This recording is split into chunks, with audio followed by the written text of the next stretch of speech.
Hey everyone, Georgie here with Ukraine Matters. Ukraine is continuing their successful advances in the Kursk region, and there's already reports that Ukraine is hunting for the pontoon bridges that are trying to be erected over the river that is locking in Russians in between Ukrainian forces. But today we're going to be focusing on something else. Today we're going to be focusing on other parts of the front line, especially because Russians are expressing a bit of panic. There has been reports, mostly from Romanov, and which was dismissed, and I must underscore that this is fake. Well, that this is not what's happening, that Ukrainians are not going on a full-blown attack on the Zaporizhia region, which is in the south of Ukraine. But there is also other channels reporting that there is accumulation of forces of Ukraine that is happening in the south.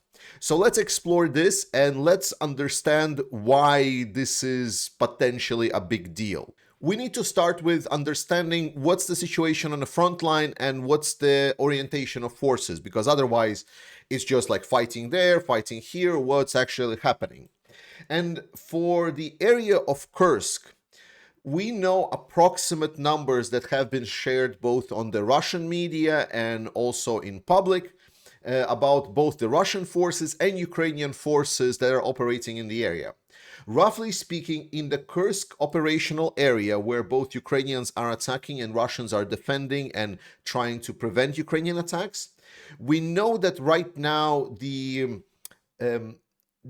ratio of forces is about 1 to 2.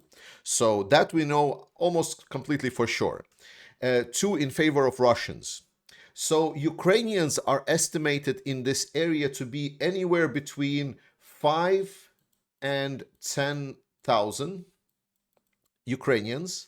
And for Russians, it is estimated that it's anywhere between 10 and 20,000.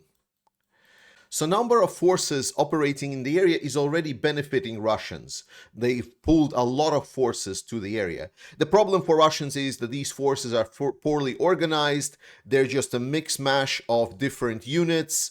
They have also units with very poor morale. They have some units that are consistent of just conscripts. So it's not a very efficient fighting force. And because Ukraine in this area is not fighting the attrition warfare, here they have a little bit of a leeway if they operate smarter, if they execute faster moving maneuvers. That's why, despite having less forces in the area, they're still able to advance, to attack, to capture territory, and so on, because they're fighting smarter. But seeing this number displayed leads us to a very concrete question.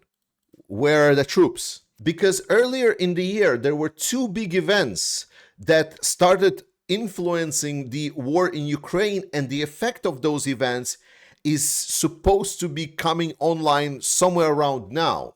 The first one is the obvious one, which is when US has passed their security assistance bill, and that's when kind of both US and a lot of other allies restarted a lot of weapons deliveries to Ukraine. The amount of both pledged equipment and supposedly delivered equipment was very large. And I know now for a fact, I got some reports that a lot of those deliveries, while delayed, they were still coming in during the summer. The question number one there is, where's the rest of the equipment? Because amount of equipment that we saw in the offensive in Kursk, while a lot, it wasn't overwhelming. There was a number of vehicles, types of vehicles, and a mass of vehicles that we just didn't see. Point number 2. Where are the troops? Because Ukraine has passed in May the mobilization bill, and that new mobilization bill came into force somewhere around June. And that mobilization bill was such a big success that Ukrainians started going into the drafting offices with renewed passion. Ukrainians saw a lot more conscripts being signed off, and these conscripts, they have about 2-3 months training period.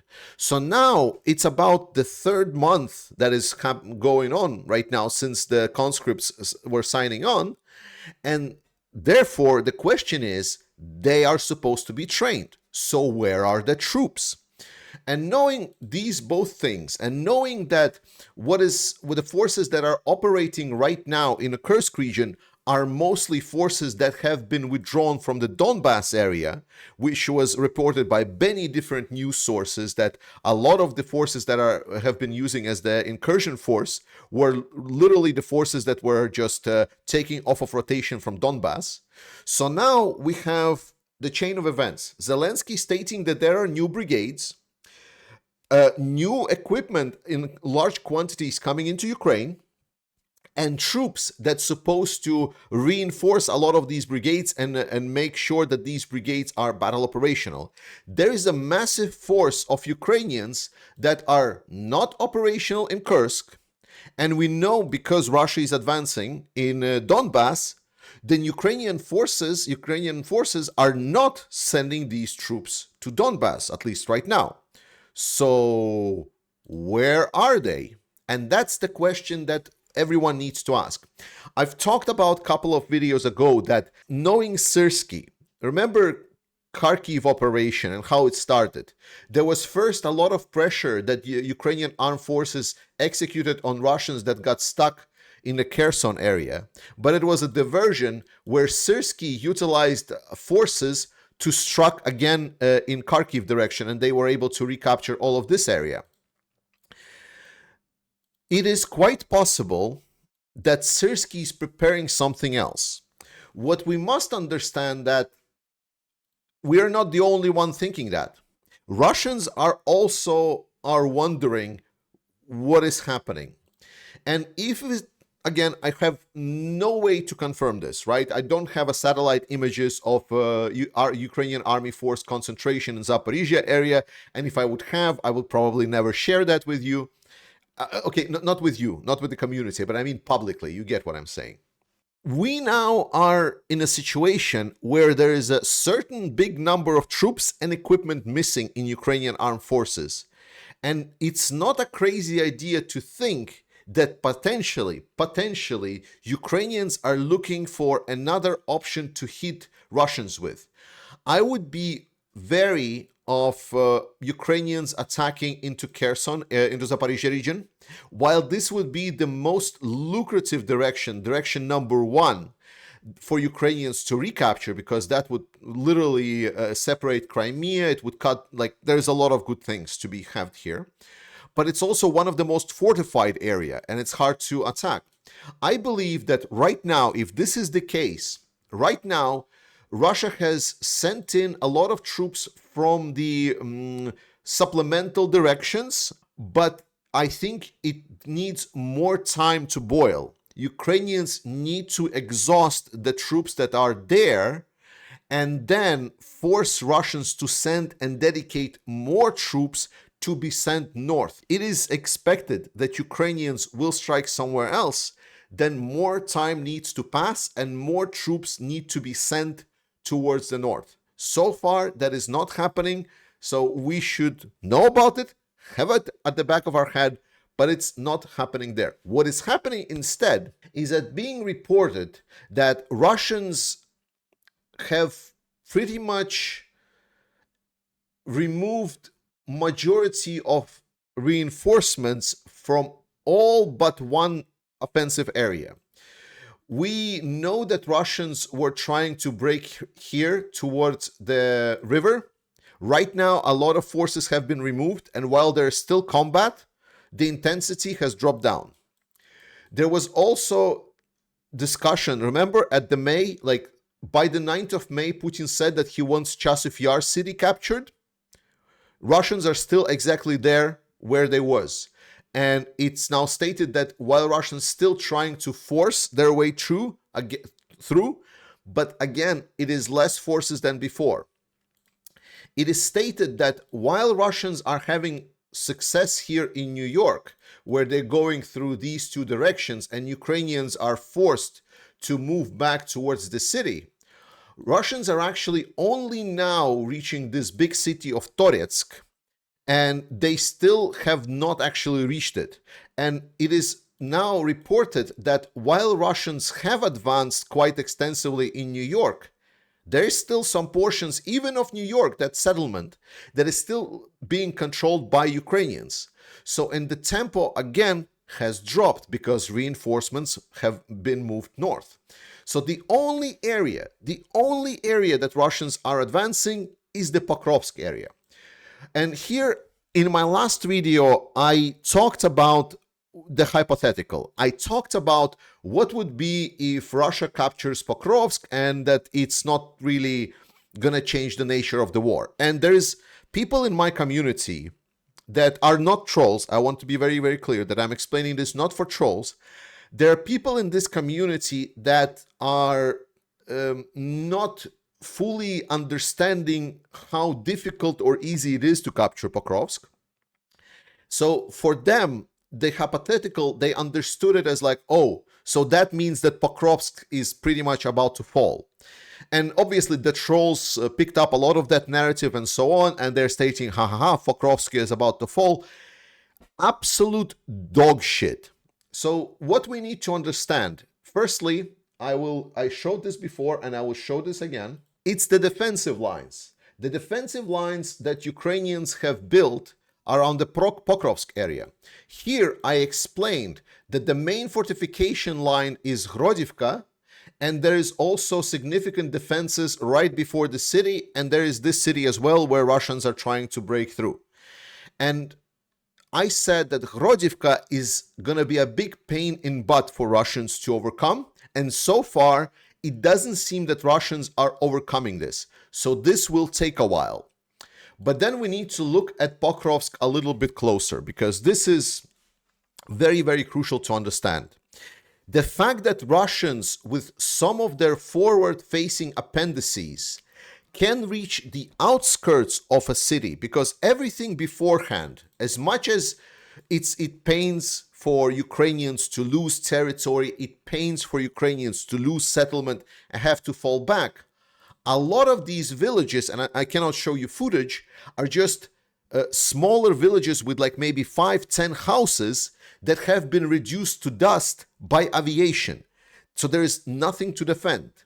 So the big city of Pokrovsk, and we need to look at this very, very closely, it's not a city as a standalone. So this is approximate borders of Pokrovsk, but you can see also that there is another city, you can see by the layout, that is also called Mirnograd. So actually both Pokrovsk and Mirnograd, they are not cities on itself, it's more of a like a union between two cities. So if Russians are to capture Pokrovsk, they need to capture both Pokrovsk and Mirnograd. To understand the significance of this, you must go on a Google Maps. Here you can click on the town's name, and then you can click to Wikipedia to find out more information about town.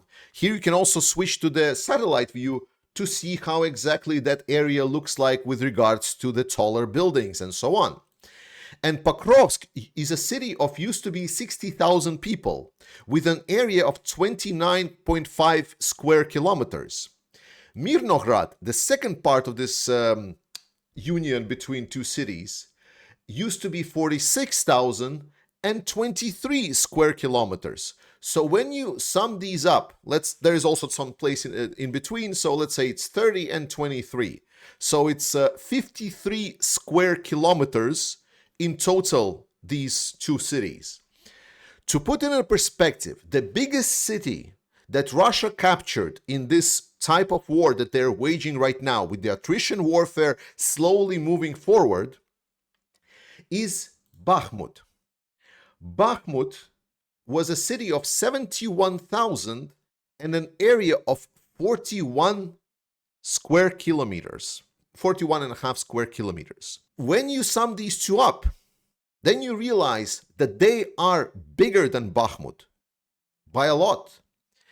This is a big problem for Russian forces, because the only city that they captured was Bakhmut. And Bakhmut, that was no easy capture. Bakhmut fell only after gruesome fighting that, I remind you, led to a demolition of the Wagner force that no one is talking about anymore because they're all dead. And then rebellion going against Putin. It took shitloads of time. And more importantly, it was the bloodiest battle for the Russians, period. Bakhmut was captured only after a long time, after Russians first tried to encircle the city, where they were later stopped from encirclement the city, and then going through the city square by square by square, destroying every inch of the city. And it took forever.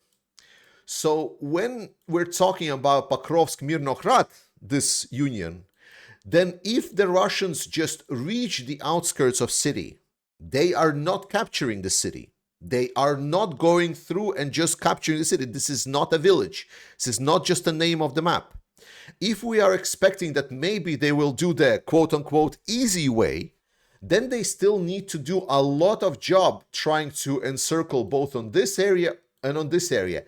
And these two cities are wider than Bakhmut. It's less compact, so they need a lot more forces to go around this. And a lot of forces are required in Kursk, I'll remind you.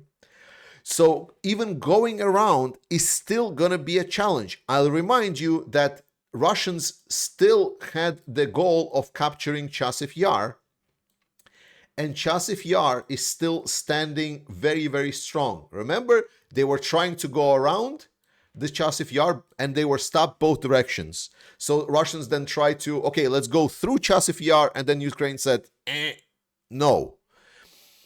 The point that I'm getting at, and I know I'm hammering it way too much, is that even if Russians reach Pokrovsk,